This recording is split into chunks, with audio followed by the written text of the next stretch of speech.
Bom, boa noite. É um prazer receber vocês aqui, mais esse bate-papo cultural. Essa atividade do arquivo que começou lá em 2009, com uma sugestão do professor Romualdo Dias, da Unesp, e que a gente, nesse aqui, chega ao número 98. Então, vejam que a gente persistiu, né? Assim, com alguns meses fazendo 2 eventos, mas, na grande maioria, pelo menos um evento todo mês. A gente, nesse bate-papo de hoje, a gente está fazendo uma parceria com o Conselho Regional de Psicologia, com a subseção de Campinas, né? Então, estamos experimentando outros modelos, né, de sobrevivência, vamos dizer assim, né, em tempos tão difíceis, a gente fazer atividades que ajudem a gente a pensar a vida, a pensar a sociedade, a pensar as maneiras como a gente se relaciona, né, quando tantas coisas vão acontecendo e assim provocam na gente algumas inquietações, né? Tem uma lista de presença, vocês assinem, porque no final a gente sorteia algumas coisas aqui do arquivo, né, dos produtos, das publicações do arquivo. E também esse bate-papo cultural, assim como os outros, eles são transmitidos pela TV Cidade Livre. Então, também podem ser assistidos ali. E, com isso, vocês podem, se gostaram, assistir de novo, ou se gostaram e algum colega não veio, também assistir, além de ficarem disponíveis no site do arquivo também. Tá? Então, eu vou chamar aqui a Sueli Ortiz. A Sueli é do Conselho Regional de Psicologia, e ela vai falar um pouco sobre esse modelo que o CRP também tem feito, né? E que a gente agora, então, constrói uma parceria, né, Sueli? E aí ela mesma apresenta os convidados. Obrigada. Pois é, boa noite. Espero que a parceria continue, né, e que a gente faça outros eventos. Então, eu morava aqui em Rio Claro até pouco tempo, né? Estive envolvida com o conselho a partir daqui, de Rio Claro. Eu sou de São Paulo, morava em Rio Claro, e agora eu moro lá em Sumaré. E, ao me mudar lá para Sumaré, eu consegui me aproximar um pouco mais da estrutura do conselho. Aqui eu já tinha estado no Conselho de Saúde, né, fazendo a representação, e estava envolvida com as questões. Então, vamos dizer assim que eu estou à vontade na cidade. Lá em Sumaré que eu não estou ainda, né? Ainda estou me situando. E a ideia da gente trazer para cá, né, esse evento, na verdade, que ele já aconteceu lá em Campinas, ele faz parte, para nós, lá de um ciclo de palestras, que a gente entendeu, né, que enquanto subsede, né, porque assim, o Conselho Regional ele tem uma rede de conselhos que o compõem, né, várias subsedes, a de Campinas é uma delas, né, só que é uma grande subsede, que tem a de São Paulo, né, que é a metropolitana, e depois nós. Nós temos 72 cidades de abrangência. E os eventos que promovemos lá, muitas vezes não são de acesso fácil para as pessoas, né? Então, a gente procura levar esses eventos para outros territórios, né? E quando a gente tem um espaço como esse aqui, ficamos felizes, né? Já existe o espaço, a gente pode trazer alguma coisa para estar conversando com vocês. Então, esse é um ciclo de palestras que começou em novembro de 2015. Nós chamamos de Psicologia no Cotidiano. E ele tinha a intenção de discutir questões momentâneas que tivessem a ver com aquilo, contextos que nós estamos vivendo naquele momento, e também falar de práticas da psicologia, da clínica, né, e da clínica ampliada, né. Então, o professor Júlio, que está aqui com a gente hoje, ele fez uma dessas palestras, ela foi gravada, ele fez um texto sobre ela, vai estar disponibilizado lá no site, acho que a partir do mês que vem já está lá, né? E hoje está televisionado aqui, né? Quer dizer, ele vai ter um adicional até, porque lá a gente só gravou em áudio, com a intenção depois de publicar e colocar no site e tudo mais, né? Que a gente também tem a mesma preocupação do arquivo, de poder ampliar, né? Quem não veio, quem não viu, poder estar acompanhando e pensando depois. Mas aí, assim, hoje, o Júlio vem aqui para falar do tempo vivido, né? E a gente pretende trazer os outros também, né? E hoje, o imediatismo do tempo, a rapidez com que as coisas nos atropelam, né? As coisas, a gente vai vendo que um dia estão de um jeito, no dia seguinte já estão desconstruídas, né? A mídia vai trazendo as coisas, a gente é impactado, a gente vai vivendo com tudo isso e as angústias vão com a gente, seja no trabalho, seja na família, onde estivermos, a gente vai estar impactado com tudo. Então, o convite é esse, é trazer reflexões para a gente construir referências juntos. Então, ele é feito para psicólogos e também para qualquer outro interessado, né? E aí eu queria contar, desculpem, para vocês um pouco. Temos psicólogos aqui? Quem é da área aqui? Então, especialmente para os psicólogos e também para as pessoas que acessam os serviços psicológicos, a gente tem uma campanha que é Psicologia Todo Dia em Todo Lugar. São uns vídeos de minuto que a pessoa grava lá pelo celular mesmo e manda, falando da sua experiência, né? Pode ser um gestor da saúde também.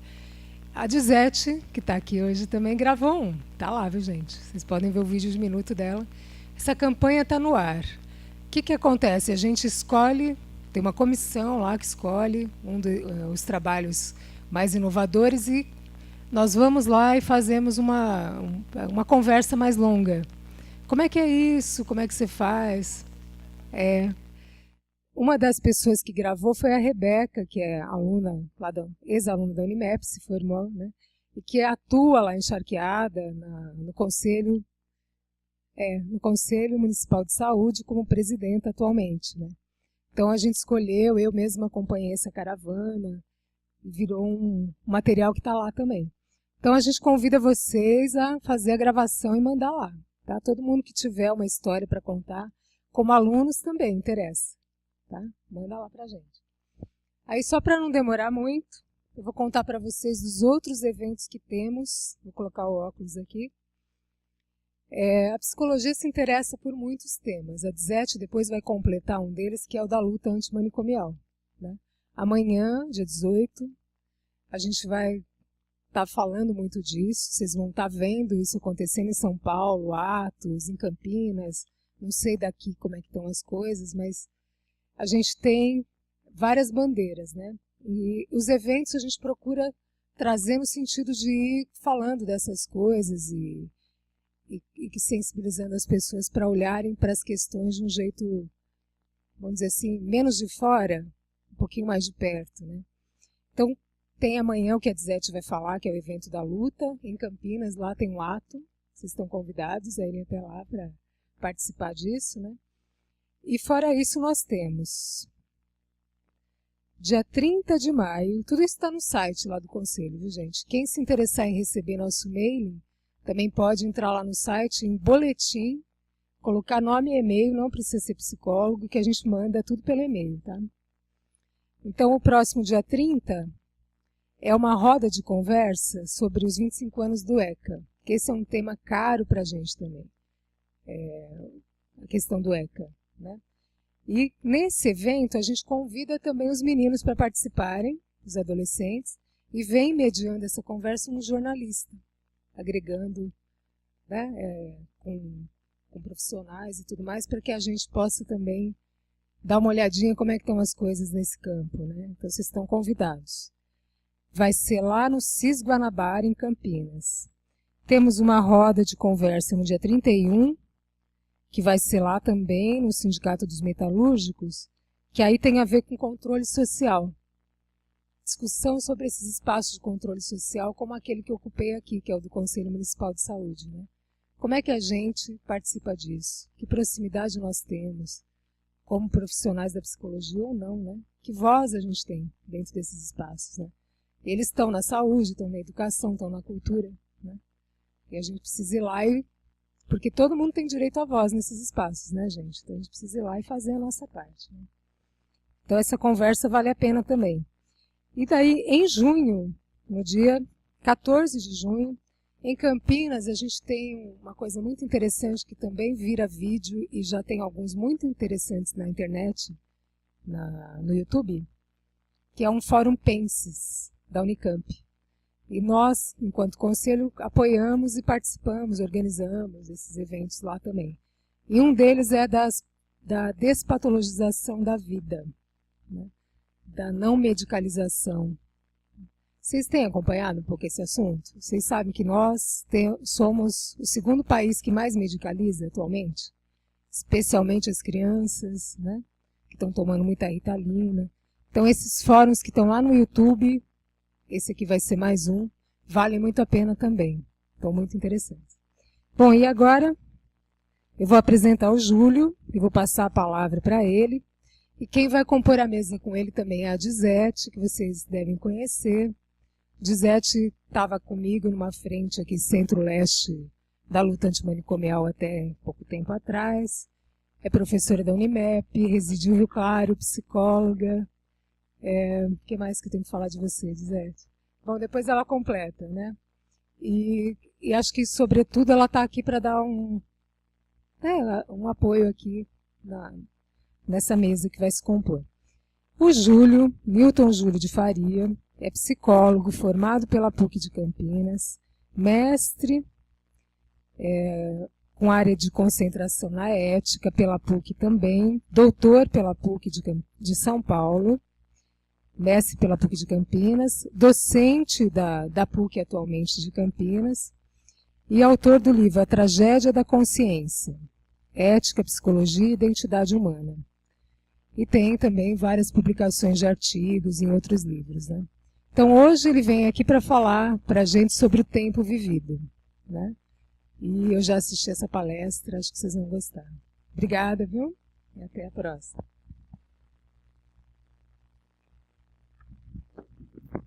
Boa noite. Sem rodeios, eu vou passar a palavra para o Júlio, que afinal de contas ele é a estrela da noite.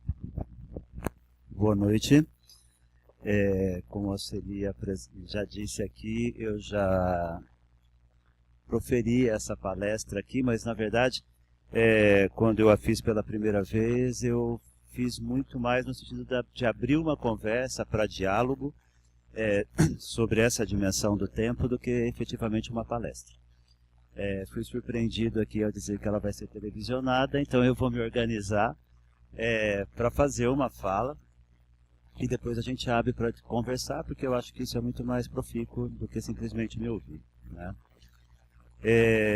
Mas quando o CRP me convidou para fazer essa palestra, fui eu que escolhi o tema, me deram essa liberdade, porque eu acho que essa questão do tempo hoje ela tem sido bastante discutida e, acima de tudo, sofrida por todos nós, né?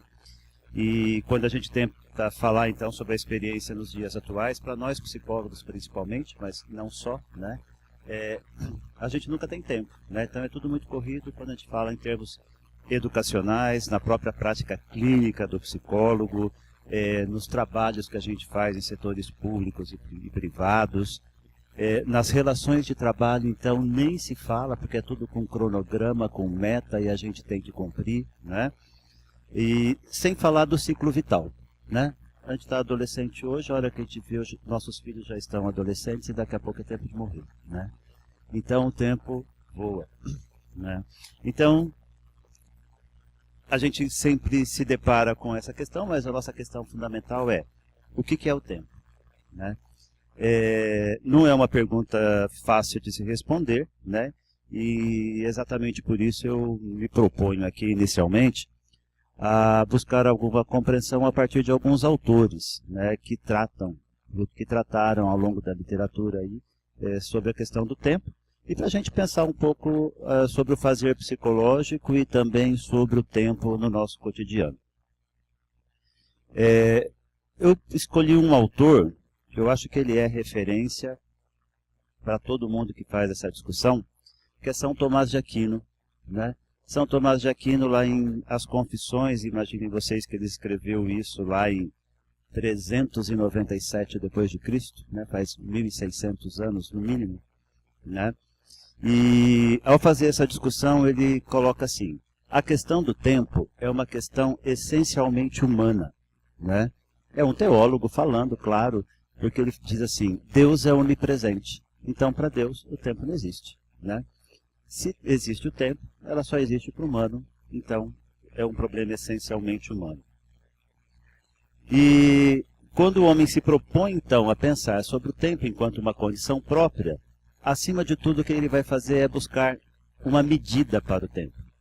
E ele vai medir o tempo a partir das referências de passado, presente e futuro, né?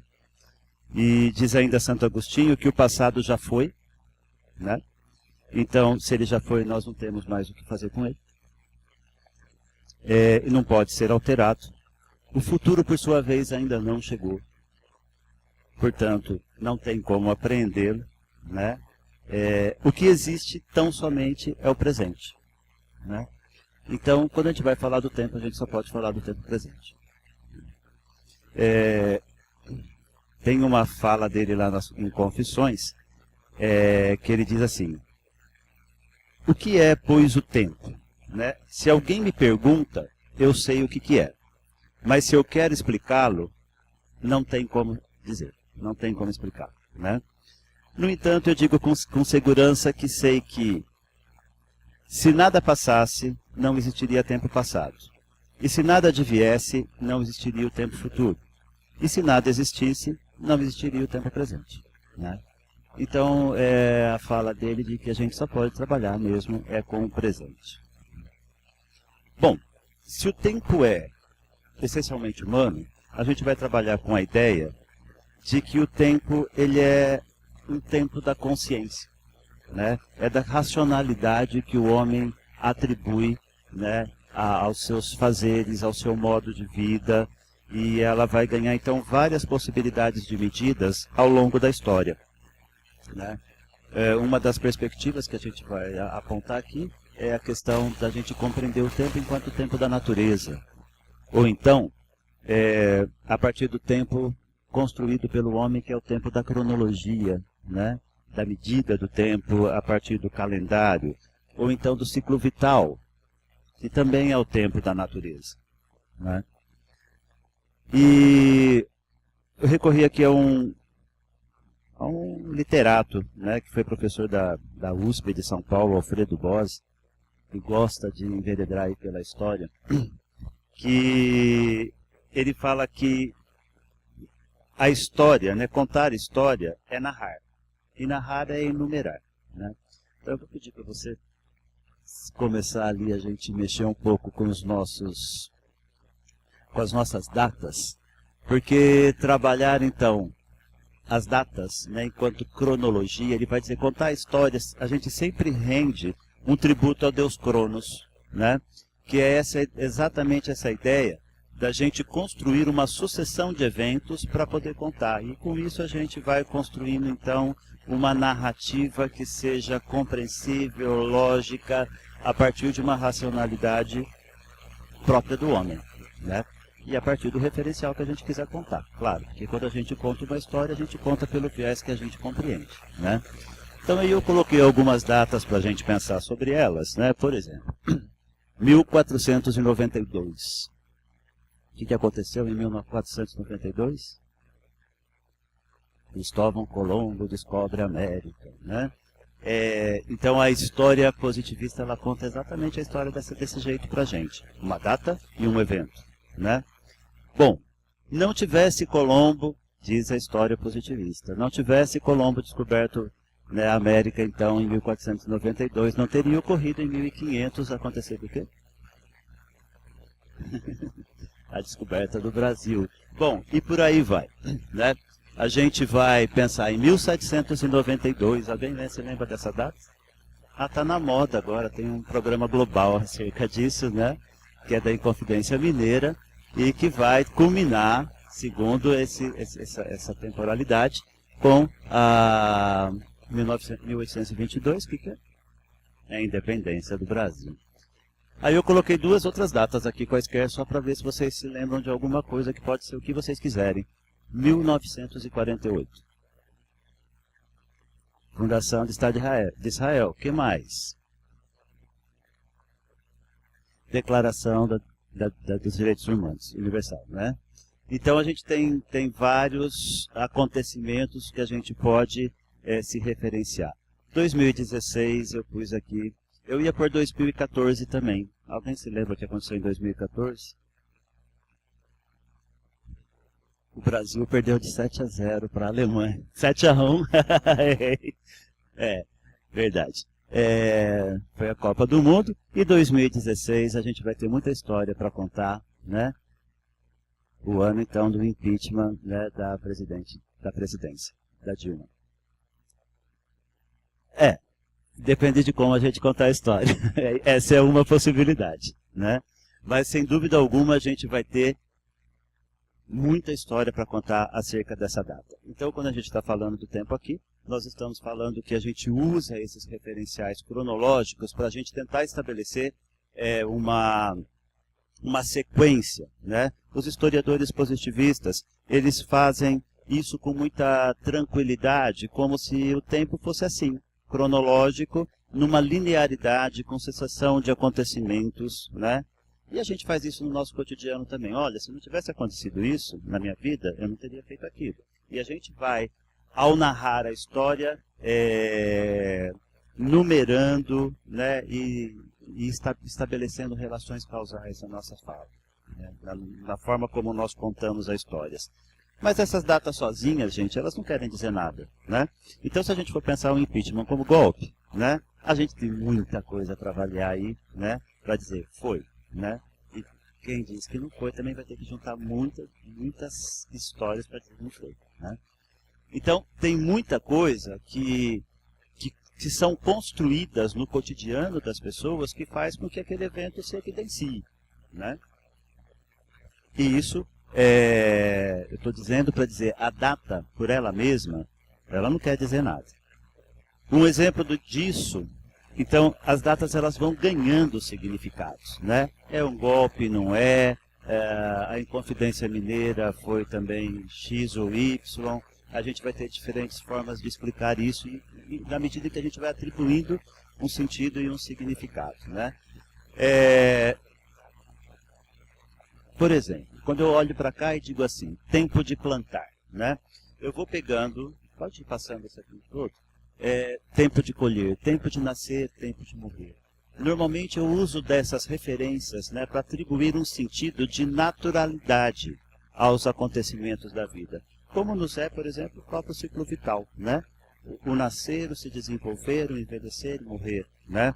Da mesma forma, eu tenho o tempo para plantar. Hoje não existe mais isso por conta do desenvolvimento tecnológico, né, na própria agricultura, mas você tem o tempo certo para plantar determinados alimentos, o tempo de colher para que ele não se perca, né? Então, a natureza vai sendo referência para as nossas ações cotidianas. Esse é um sentido do tempo, por exemplo. Mais um outro exemplo que o próprio Alfredo Bose traz para a gente discutir é esse aqui, né? Juscelino Kubitschek, em 1956, ao assumir a presidência da República, ele diz, então, vamos fazer o Brasil crescer 50 anos em 5. Vocês conhecem isso, né? O que a gente tem aqui como medida do tempo, né, é um fator dado pelo desenvolvimento tecnológico, como, por exemplo, da industrialização, e isso que vai, então, modificar no Brasil significativamente as relações de trabalho, né, e, consequentemente, a relação entre os homens e as suas dimensões sociais e pessoais, né? Então, essa é uma ideia de que a própria situação, digamos, econômica, ela também vai, né, nos dar uma outra temporalidade, né? Não é à toa que a gente usava país atrasado, país adiantado, né? Um homem à frente do seu tempo, uma mulher à frente do seu tempo. A gente vai usando referências a partir dos sentidos que nós atribuímos a esse tempo, né? Isso nos traz essas expressões tais como, né, eu preciso ganhar tempo, eu não posso perder tempo, ou eu estou perdendo tempo, e tempo e dinheiro, né? Isso aqui significa claramente, né, termos que vai medir o tempo a partir do sistema de produção, né? Que é típico aí da nossa cultura ocidental eurocêntrica, né, de século XIX e século XX. Uma outra questão, você pode passar para mim? é a ideia, então, das datas e os seus sentidos, né? Quando eu me refiro ao tempo da natureza, eu estou falando, então, do tempo de alguma coisa. Já existe uma determinação. Quem traz essa determinação é a própria natureza, né? Por outro lado, eu diria de um tempo cronológico, que eu vou demarcar. Quando é que isso ocorre? E quando eu discuto o sentido do tempo, aí então eu vou discutir o como. Como é que isso se processa? Como é que isso se constrói? Né? E esse sentido do tempo, só mais um. Esse sentido do tempo, a gente pode avaliar pelos vários sentidos culturais que nós compreendemos em determinado evento histórico. Né? Eu estou falando aqui em termos de história, gente, mas isso vale para a nossa vida também. Né? Como é que nós vamos significando os eventos que se sucedem ou as coisas que nós escolhemos, né? Enfim, as experiências todas que nós vamos vivendo no nosso cotidiano. Eu queria trazer aqui um outro autor, que é o Minkowski, né? Que ele foi inspirado em Henri Bergson, que foi um filósofo do século XIX. Ele teve a preocupação de estudar a temporalidade a partir das psicopatologias, né? Então, trazer um pouco para a psicologia aqui. E o que ele vai trazer para a gente é que, normalmente, a gente considerava como doente mental aquelas pessoas que apresentavam alguma desorientação no tempo e no espaço, né? Então, é o louco, né? O louco é aquele que não consegue se orientar dentro do tempo e do espaço, que a nossa cultura estabelece como sendo o modelo correto, né? Você ia comentar? Exatamente, né? A desorientação no tempo e no espaço é que vai me dizer, então, o comprometimento mental de uma determinada pessoa. Agora, a crítica que o autor coloca é exatamente isso. Quando eu vou trabalhar a partir dessa perspectiva, eu sempre vou trabalhar com a dimensão do passado, né? Como é que a pessoa conta a sua história? Como é que ela conta? Como é que ela organiza temporal e espacialmente, né, as suas vivências ao me narrar, ao me contar, né? E ele faz uma inversão bastante interessante, que ele fala assim, eu não tenho que medir o tempo por isso, pelo que se foi. Eu tenho que medir o tempo pelo devir, aquilo que há de vir, aquilo que vai acontecer, né? Então, o devir para ele é a própria noção de tempo. Quando eu sou capaz, então, de construir uma expectativa, projetar um futuro, quando eu sou capaz, então, de me imaginar à frente do que eu estou vivendo hoje, né? Então, o devir é para ele a própria noção de tempo, e ele diz assim, o tempo, ele escoa, né? Ele passa, flui de uma maneira irremediável, mas ele também avança, progride e vai em direção de um amanhã indefinido e insaciável, né? Então, o autor aqui, o Minkowski, ele traz de novo essa questão do tempo dado por uma medida de passado, presente e futuro, né? O tempo visto dessa forma, então, ele é a direção e é puro movimento. O tempo a gente não consegue aprender, né? E eu acho que é isso que eu tenho para dizer para ele. Ele vai dizer assim, o tempo é uma continuidade vivida. É isso, é movimento, né? E nesse espaço, nesse aspecto, há que enfatizar a importância da função biológica da memória, né? O que mantém a nossa integridade enquanto indivíduo, né? Essa habilidade mnemônica é que faz com que eu permaneça sendo eu mesmo, mudando ao mesmo tempo, né? Então, é a memória que me mantém sendo eu mesmo.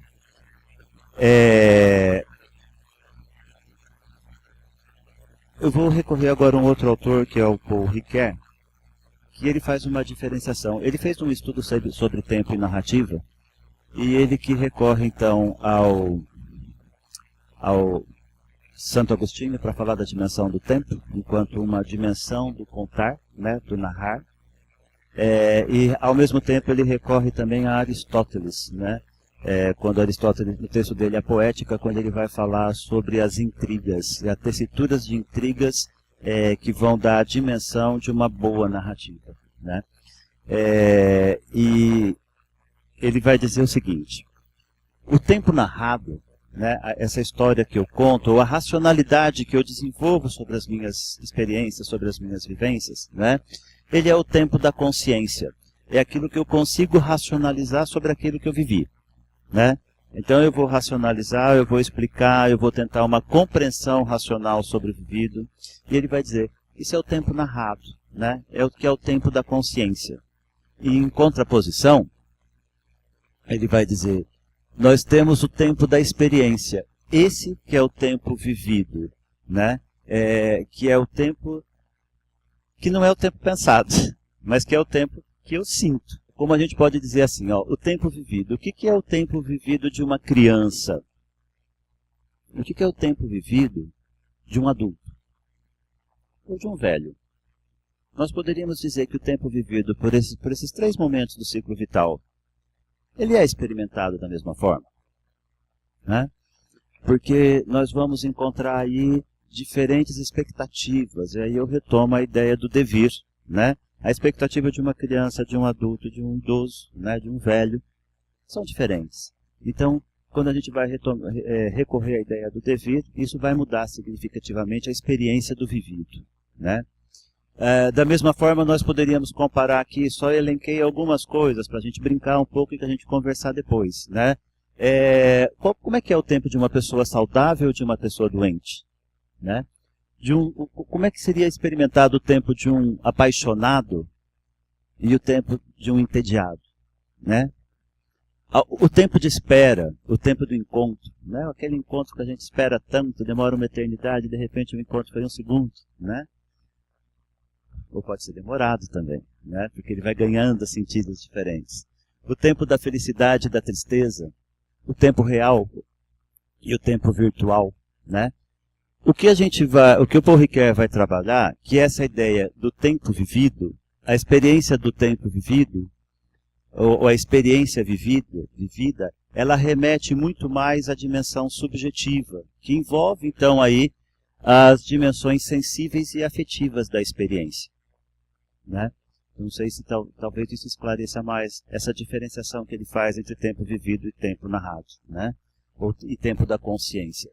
O tempo da consciência, diz ele, é um tempo mais objetivo, né? Porque ele envolve, então, as exigências do mundo atual, as exigências atuais do mundo contemporâneo, que é dado pelo tempo narrado, ou seja, o tempo da consciência, no qual eu preciso explicar aquilo que eu penso, aquilo que eu vivi, né? Aquilo que eu senti. Eu tenho que programar logicamente o meu futuro. Eu tenho que estabelecer conexões sobre as minhas experiências passadas, né? Eu tenho que dar conta para sociedades de dimensões religiosas, políticas, estéticas, não importa de que ordem, né?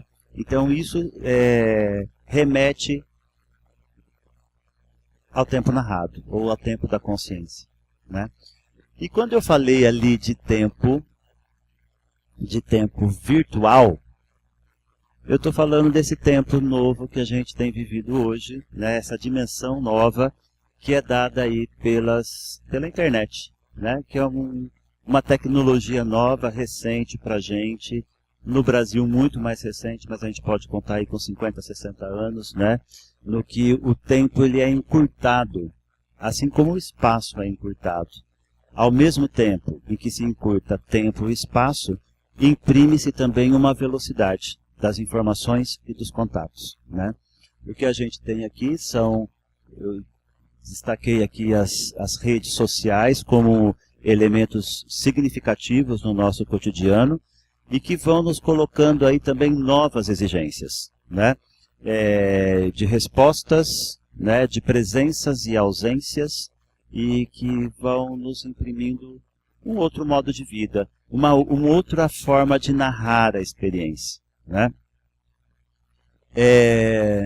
Trouxe aqui um videozinho só para ilustrar para quem não conhece o tamanho disso tudo. Pode ligar?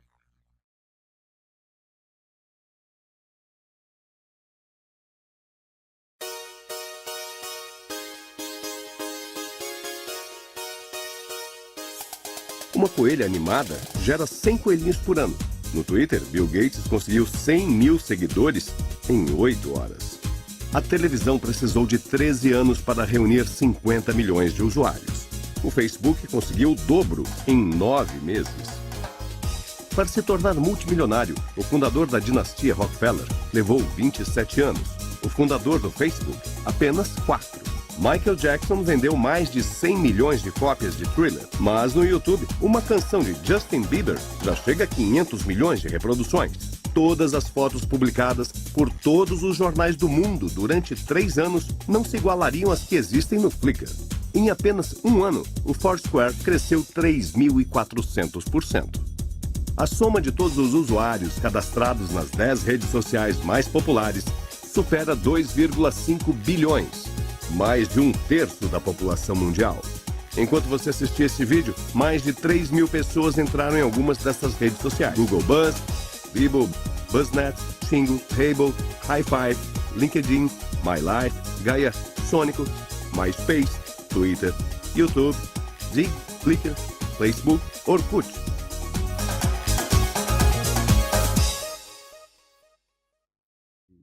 Essa nova tecnologia da informação, ela traz para a gente novas formas de relacionamento, dada então aí pela proximidade e distância ao mesmo tempo, e também pela rapidez, né? Pela velocidade, e que vai nos colocando cada vez mais, não só a necessidade de uma produção exagerada, né? Como era, por exemplo, no modelo dado aí pelo capitalismo industrial, né? Taylorista, mas agora também pela necessidade de respostas rápidas e imediatas em 1 minuto que durou esse vídeo, né? Muita coisa muda no mundo, né? Vocês perceberam aqui a forma como o vídeo nos coloca, e isso vai nos cobrar diferentes respostas, né? Que vão desde a dimensão afetiva até a dimensão política e nas nossas relações interpessoais, e vai mudando nossa forma de estar no mundo. As redes sociais, então, elas vão trazer para a gente a virtualização do tempo. Então, o tempo da experiência já não é mais aquele tempo que eu experimentava sensorialmente só, né?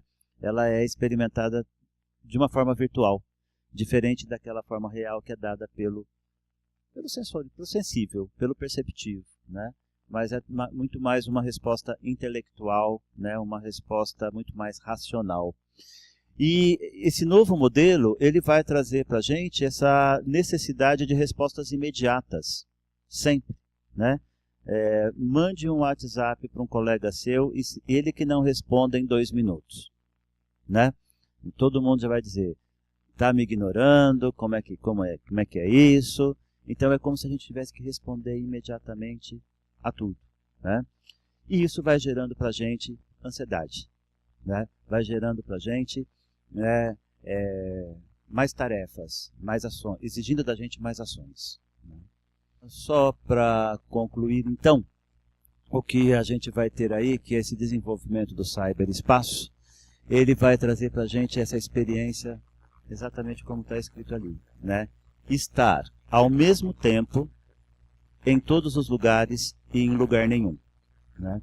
Porque ao mesmo tempo que nós temos 1 milhão de amigos no Facebook, a gente está sozinho aqui olhando para baixo no nosso celular, né? Ou numa tela de computador. Então é como se nós estivéssemos com todos e sem ninguém, em todos os lugares e em lugar nenhum, ao mesmo tempo, né? Bom, a minha fala eu acho que é essa por hora, né? Obrigado, gente.